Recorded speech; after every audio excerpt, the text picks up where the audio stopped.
এখানে এখানেই নিয়ে নেই।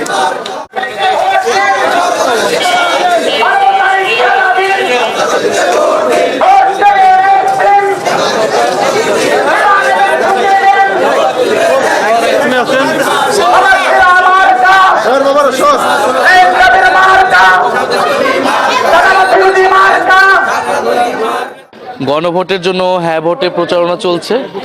তো আমরা আমাদের এই প্রচারণাটা চালিয়ে যাব যে নির্ধারিত সময় 10ই ফেব্রুয়ারির এটা পর্যন্ত।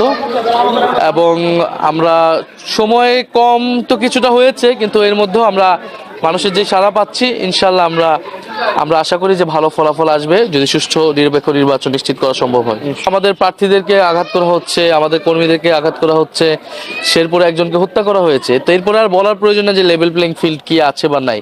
এই প্রতিকূল পরিবেশের মধ্যে দিয়ে আমাদেরকে এই প্রচারণা কার্যক্রম চালিয়ে যেতে হচ্ছে এবং আমরা ইনশাল্লাহ তারপরও আমরা আশাবাদী, কারণ মানুষ এবার সুষ্ঠু নির্বাচনের জন্য কাজ করবে এবং আমরা আশা করি যে ইলেকশনের দিন মানুষ নিজেই তার ভোটও দিবে এবং ভোট কেন্দ্র পাহারাও দিবে। এই এলাকা তো দীর্ঘদিন ধরেই অবহেলিত বঞ্চিত, ঢাকার এত কাছে হওয়া সত্ত্বেও এই এলাকার যে এই অবকাঠামোগত সমস্যাগুলো রয়েছে, খেলার মাঠ নাই, রাস্তাগুলো সরু, আপনার জলাবদ্ধতা হয়ে যায় বৃষ্টির পানি নামলেই, ড্রেনেজ সিস্টেমে সমস্যা রয়েছে, এছাড়া নিরাপত্তাহীনতা রয়েছে, ছিনতাই, চাঁদাবাজি, মাদক কারবারি, এই সমস্যাগুলো প্রধান সমস্যা। আর ছাড়া গ্যাসের সংকট, বিদ্যুৎ পানির সংকট মাঝে মাঝে হয়, এবং হচ্ছে হাসপাতালের সুবিধা, স্কুল, সরকারি কোনো স্কুল কলেজ পুরো ঢাকা 11তেই নেই।